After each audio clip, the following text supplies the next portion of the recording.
Good morning student. Gayatri college के YouTube channel पर सभी विद्यार्थियों का स्वागत है। आज हम बीएससी फाइनल ईयर मैथमेटिक्स के लास्ट ईयर के पेपर सॉल्यूशन के बारे में बात करेंगे।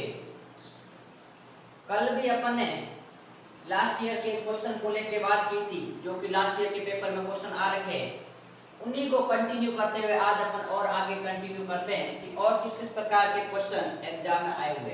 तो देखिए, सबसे पहले अपन क्वेश्चन उठाते हैं फर्स्ट, जिसमें आपके पास में लिखा हुआ है evaluate Laplace of t into e to the power minus t of hyperbolic of cos t। इसका अपन को लाप्लास ट्रांसफॉर्म निकालना है। तो देखिए, इसमें तीन फंक्शन दे रखे हैं। एक आपके पास में हाइपरबोलिक दे रखा है, एक एक्सपोनेंशियल दे रखा है, एक आपके पास में अलजेब्रिक t फंक्शन दे रखा है। तो देखिए, सबसे पहले अपन क्या करते हैं, इसमें इसको f ऑफ t कंसीडर करेंगे, फिर अपन e to the power minus t का जानते हैं, और फिर अपन multiplication by powers of t property का यूज करते हुए इसके आंसर तक पहुंचेंगे। तो देखिए, अपन किस प्रकार इसका सॉल्यूशन निकालते हैं। तो सबसे पहले यहाँ अपन जानते हैं कि जो Laplace of hyperbolic of cos t होता है वो होता है s upon s square minus a square. यहाँ पर a का मान 1 है, अर्थात ये हो गया आपके पास में 1। अब अपन बात करें, ये f ऑफ t है, तो ये किसको रिप्रेजेंट करेगा आपके पास में, ये f ऑफ s को रिप्रेजेंट करेगा। अब अपन डिवीजन बाय t प्रॉपर्टी से जानते हैं कि यदि लाप्लास ऑफ t की पावर n जो f ऑफ t होता है वो आपके पास में -1 की power n derivative of n times f of s होता है। अब देखिए, यहाँ t की पावर n है, यहाँ t का आपके पास सिर्फ पावर 1 है, तो यहाँ n के लिए अपन 1 के लिए लागू करेंगे। तो देखिए किस प्रकार होगा, Laplace of t into hyperbolic of cos t। तो ये क्या वैल्यू देगा, यहाँ पर देखिए अपन ने एक t का मल्टीप्लाई करवाया है, ये f ऑफ t मैंने cos हाइपरबोलिक t को माना है। तो यहाँ पर जैसे ही अपन t का प्रोडक्ट करवाएंगे तो ये प्रॉपर्टी लागू हो जाएगी। ये आपके पास में multiplication by powers of t property है। तो देखिए, यहाँ पर आपके पास में -1 into derivative with respect to s f of s, और f ऑफ s की वैल्यू यहाँ पर क्या है, s upon s square minus 1। यदि अपन यहाँ t स्क्वायर का मल्टीप्लाई करते तो डबल डेरिवेटिव निकालते, t क्यूब होता तो आपके पास में 3 बार डेरिवेटिव या थर्ड डिग्री का डेरिवेटिव निकालते। तो अब देखिए इसको कैसे सॉल्व करेंगे, ये -1 एज इट इज, इसको एक बार अपन डेरिवेटिव करेंगे, ये हो गया s स्क्वायर माइनस 1 का होल स्क्वायर, आपके पास में v एज इट इज अर्थात s स्क्वायर माइनस 1 इंटू ये 1 हो गया, और माइनस आपके पास में देखिए s को अपन एज इट इज रख लिया और ये हो गया 2s। इनको अपन आगे सॉल्व करेंगे तो ये वैल्यू हो गई -1। अब देखिए ये -2s स्क्वायर है, और यहाँ पर वैल्यू आपके पास में प्लस का s स्क्वायर है, तो टोटली जो आपके पास में रिजल्ट आएगा वो आएगा आपके पास है माइनस का s square minus 1 upon s square minus 1 का होल स्क्वायर। अब अपन देखते हैं, ये माइनस अपन अंदर मल्टीप्लाई करवाएंगे तो मैं इसको कुछ इस प्रकार लिख सकता हूँ, s square plus 1 upon s square minus 1 का होल स्क्वायर। अब देखिए ये किसकी वैल्यू आई है, Laplace of t times hyperbolic of cos t। लेकिन अपन को क्या निकालना है, Laplace of t into exponential of hyperbolic cos t। तो अब अपन जानते हैं कि जो Laplace of e to the power minus t होता है वो होता है आपके पास है 1 अपॉन s प्लस 1। यदि यहाँ a आता है 1 अपॉन s प्लस a आता है, और यहाँ प्लस होता है या माइनस आता है। तो अब देखिए इस प्रॉपर्टी में मैं यदि अप्लाई करता हूँ तो आपके पास में क्या रिजल्ट आ जाएगा, Laplace of t into e to the power minus t hyperbolic of cos t, ये आपके पास में रिजल्ट। अब देखिए मैंने क्या कहा है कि 1 अपॉन s प्लस 1 होता है, जहां पर आपके पास में s है उसकी जगह पर s प्लस 1 से रिप्लेस कर देंगे, जैसे ही अपन e to the power minus t से मल्टीप्लाई करेंगे। तो ये आपके पास में अपन इसको फर्स्ट शिफ्टिंग प्रॉपर्टी की तरह भी यूज कर सकते हैं कि जब आपके पास में Laplace of f of t equal to f of s होता है, then Laplace of e to the power minus a t f t होता है, वो f of s plus a हो जाता है। तो यहाँ से आपके पास में देखिए इसको यूज करेंगे तो क्या वैल्यू हो जाएगी, s प्लस 1 का होल स्क्वायर प्लस 1 अपॉन यहाँ पर s प्लस 1 का होल स्क्वायर माइनस 1 का होल स्क्वायर। तो ये आपके पास में इसकी वैल्यू आ गई, जो कि इसकी वैल्यू अपन को फाइंड आउट करनी थी। अब अपन बात करेंगे सेकंड क्वेश्चन को लेके। फर्स्ट क्वेश्चन आपके पास में इसका आंसर ये आ गया। अब अपन बात करेंगे सेकंड क्वेश्चन को लेके। सेकंड क्वेश्चन किस प्रकार होगा, देखिए Laplace of t square cos 80।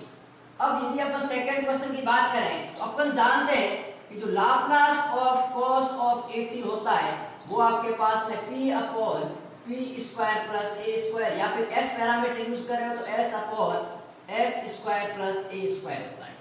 अब यहाँ पर यदि अपन t स्क्वायर से मल्टीप्लाई करवाएंगे तो ये हो जाएगा t स्क्वायर cos ऑफ 80।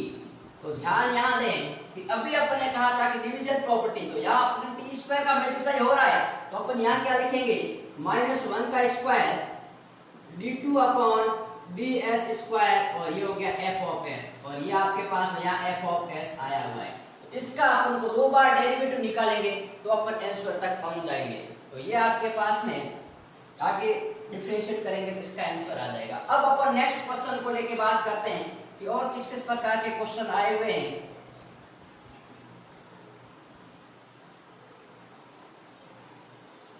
देखिए थर्ड क्वेश्चन की यदि अपन बात करें तो इनवर्स लाप्लास ट्रांसफॉर्म का है।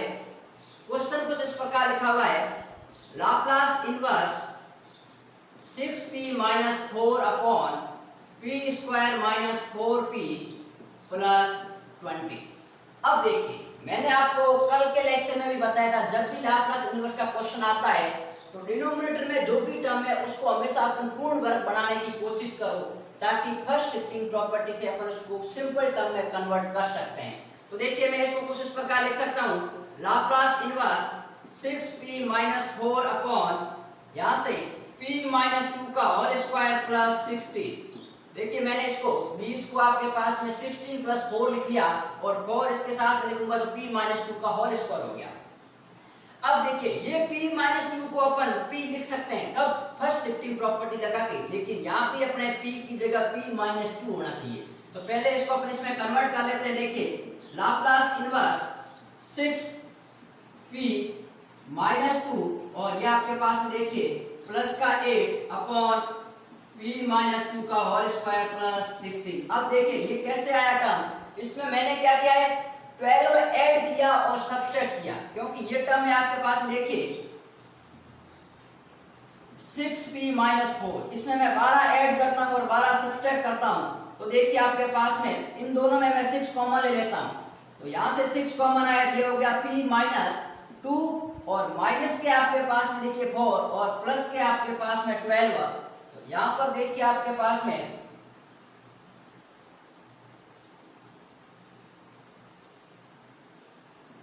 एट आ जाएंगे। अब अपन बात करेंगे कि ये वैल्यू मैंने यहाँ पुट की है, तो अब अपन क्या करेंगे इसमें फर्स्ट शिफ्टिंग प्रॉपर्टी लगाएंगे तो क्या वैल्यू दे देगा e to the power 2t, क्योंकि यदि यहाँ प्लस होता तो अपन माइनस करते हैं और यहाँ माइनस है तो ये प्लस, ये फर्स्ट शिफ्टिंग प्रॉपर्टी अपन ने लिखा है। अब वैल्यू आ गई लाप्लास इनवर्स आपके पास में 6p plus 8 upon p square plus 60। ये आपके पास वैल्यू आ गई, क्योंकि अपन ने 2 को बाय फर्स्ट शिफ्टिंग प्रॉपर्टी से बाहर ले लिया।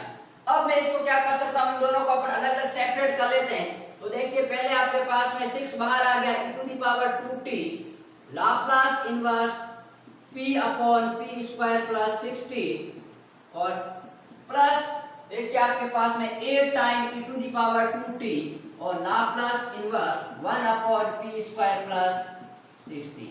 अब अपन जानते हैं कि p upon p square plus उसको मैं लिख सकता हूँ 4 का स्क्वायर, तो ये हो गया cos ऑफ 40 और ये हो जाएगा sin 40 अपॉन 4। तो देखिए यहाँ पर आपके पास में 6 e to the power 2t और ये हो गया आपके पास में cos ऑफ 40 प्लस 8 और ये हो गया e to the power 2t और sin of 40 upon 4।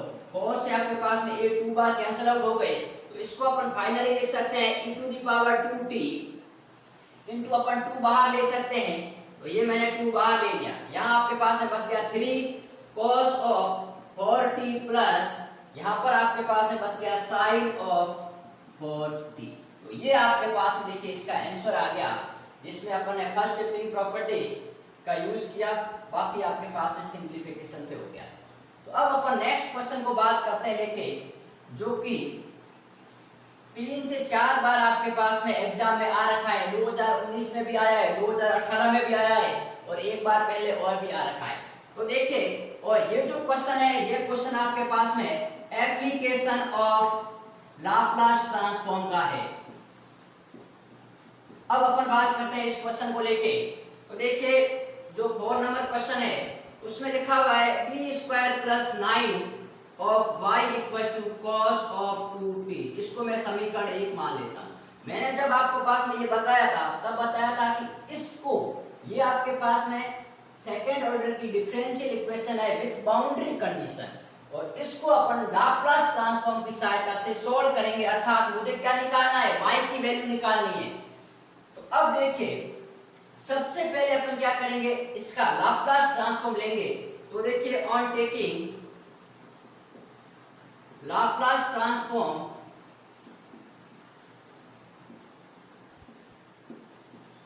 Both side, तो देखिए क्या वैल्यू आ जाएगी, Laplace of b square y plus Laplace of 9y equals to Laplace of cos of 2t।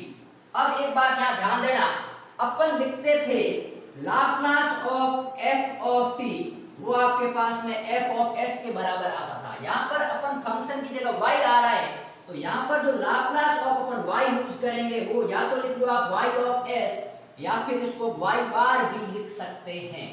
और जहां अपन पहले f ऑफ 0 लिखते थे, यहाँ आपके पास में y ऑफ 0 है, अर्थात यह फंक्शन का 0 पर वैल्यू है।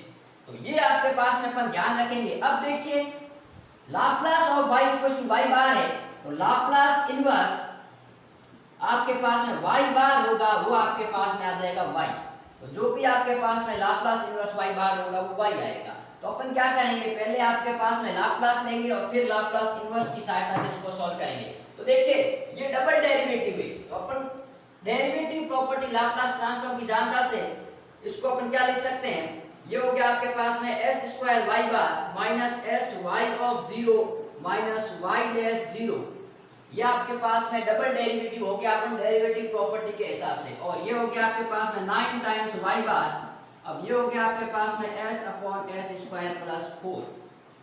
अब यह ध्यान दें, मेरे को y की वैल्यू निकालनी, अब मैं y बार के टर्म को अलग कर लेता हूं, और अपन को बाउंड्री कंडीशन दी है कि y ऑफ 0 का मान 1 है और y ऑफ π/2 का मान -1 है। तो ये वैल्यू मैं यहाँ पुट करूंगा, लेकिन अपने पास में y डैश 0 की वैल्यू नहीं है। यहाँ दोनों ही y की एक आपके पास में t बराबर 0 पर और t बराबर π/2 पर वैल्यू दी है। तो हमेशा ध्यान रखना, कभी कभी एग्जाम में ये दोनों y ऑफ 0 और y डैश 0 दोनों की वैल्यू आती है, और कभी कभी किसमें दोनों है वो y की वैल्यू दे देता है। तो जो अपने पास में वैल्यू अननोन होगी उसको अपन कांस्टेंट मान के चलेंगे। तो देखिए, मैं इसको ऐसे लिख सकता हूं, s square plus 9 into y बार माइनस s, ये y ऑफ 0 की वैल्यू, और इसको मैं कोई कांस्टेंट मान लेता हूं आपके पास में, देखिए p, या फिर p आपके पास में आगे आएगा, इसको मैं एक कांस्टेंट मान लेता हूं, और ये हो गया आपके पास में s upon s square plus 4। अब देखिए, मुझे y बार की वैल्यू चाहिए, तो मैं y बार इक्वल टू आपके पास में इन सबको इधर ले जाता हूं, तो ये हो गया आपके पास में s upon s square plus 9 plus a upon s square plus 9 plus s upon s square plus 4 into s square plus 9। ये आपके पास में इसका वैल्यू आ गई। अब देखिए, मैंने अभी आपको बताया था कि लाप्लास ऑफ y को अपन लिख रहे हैं y बार, इट मींस अपन क्या कह सकते हैं कि लाप्लास इनवर्स जो y बार होगा वो क्या वैल्यू देगा, y की वैल्यू देगा, और अपन को y तो निकालना है क्योंकि इसका सॉल्यूशन निकालना है, अर्थात y की वैल्यू निकालनी है। तो मैं क्या करूंगा, इस समीकरण को आपके पास में both the side Laplace inverse ले लेता हूं। तो यहां से लाप्लास इनवर्स लेने पर बोथ द साइड, तो ये हो गया Laplace inverse y bar equals to Laplace inverse s upon s square plus 9, और ये हो गया प्लस का आपके पास में देखिए Laplace inverse a upon s square plus 9, और ये हो गया प्लस का लाप्लास इनवर्स। अब यहाँ एक बात और ध्यान देनी है S square plus 4 into S square plus 9। अब अपन ने कल पढ़ा था कॉन्वोल्यूशन थ्योरम, तो इसको अपन कॉन्वोल्यूशन थ्योरम के साथ कर सकते हैं क्योंकि दो फंक्शन मल्टीप्लाई में, या फिर इसको पार्शियल फ्रैक्शन करेंगे। पार्शियल फ्रैक्शन किस प्रकार करेंगे, देखिए आपके पास में s upon S square plus 4 into S square plus 9 है, तो इसको मैं लिख सकता हूँ A S plus B upon S square plus 4 और C S plus D upon S square plus 9। तो इसको आप सॉल्व करोगे तो यहाँ से देखिए आपके पास में a की वैल्यू आएगी 1/5 और c की वैल्यू आएगी -1/5 और b और d का मान दोनों का 0 आएगा। ये आप पार्शियल फ्रैक्शन अच्छी तरह से जानते हो, इट मींस इसको सॉल्व कर सकते हैं। तो देखिए अपन इसकी वैल्यू पुट करेंगे यहाँ। अपन जानते हैं कि Laplace inverse s upon s square plus 9 ये होता है आपके पास में cos ऑफ 3t, और ये हो गया आपके पास में a बाहर आ गया कांस्टेंट, और a 1 upon s square plus 9 ये होता है आपके पास में देखिए sin 3t अपॉन 3, और यहां से आपके पास में लाप्लास इनवर्स देखिए वैल्यू आ जाएगी आपके पास में s upon s square plus 4 times 1/5 minus 1/5 into s upon s square plus 9, ये आपके पास में वैल्यू आएगी। अब क्या करेंगे अपन, इसको एज इट इज लिख लेते हैं cos ऑफ 3t को, और यहाँ आ गया a sin of 3t upon 3 plus देखिए इसको मैं सॉल्व करूंगा तो 1/5 बाहर एज इट इज रह गया s upon s square plus 4, तो यहाँ से आपके पास में वैल्यू आ जाएगी cos ऑफ 2t की और माइनस 1/5 और यहाँ पर वैल्यू आ जाएगी s upon s square plus 9 अर्थात cos ऑफ 3t की। अब देखिए cos ऑफ 3t के दो टर्म आ गए तो अपन इसको साथ में लिख लेते हैं, तो यहां से देखिए क्या वैल्यू आ जाएगी 1/5 cos ऑफ 2t, 1 माइनस 1/5 तो ये हो गया 4/5 cos of 3t plus a/3 sin of 3t। वैसे कि दोनों वैल्यू ज्ञात होती तो अपना ये फाइनल आंसर होता, लेकिन अपन को a की वैल्यू निकालनी है जो अपन ने कांस्टेंट माना था। तो अब मैं इस बाउंड्री कंडीशन का यूज करूंगा कि y ऑफ π/2 का मान है वो -1 दे रखा है। तो देखिए ये आपके पास में किसकी y की जो वैल्यू है, तो ये वैल्यू मैं इसमें पुट करूंगा तो -1 आपके पास में देखिए इस तरफ, और इस तरफ आपके पास में देखिए cos ऑफ 2t, तो यहां से आपके पास में cos ऑफ 5 पाई आ जाएगा मतलब -1 हो जाएगा, और ये वैल्यू आपके पास में देखिए यहां रखेंगे cos 3π/2 0 हो जाएगा, और यहां पर आपके पास है -a/3, तो ये -a/3 और माइनस का आपके पास में देखिए ये 1/5, तो यहां से जो a/3 की वैल्यू आएगी वो आपके पास में जब ये इधर आएगा और ये आपके पास उधर जाएगा तो 1 - 4 अर्थात 4/5 आएगी। तो ये a/3 अर्थात आपके पास में जो ये a/3 है इसकी वैल्यू अपन 4/5 यहाँ 5 पुट कर लेंगे, तो y बराबर आपके पास में 1/5 cos of 2t plus 4/5 cos of 3t plus 4/5 और आपके पास में sin ऑफ 3t। ये आपके पास में इस डिफरेंशियल इक्वेशन का आंसर आ गया जिसको अपन को निकालना था। तो ये था आपके पास में एप्लीकेशन ऑफ लाप्लास ट्रांसफॉर्म के क्वेश्चन को लेके।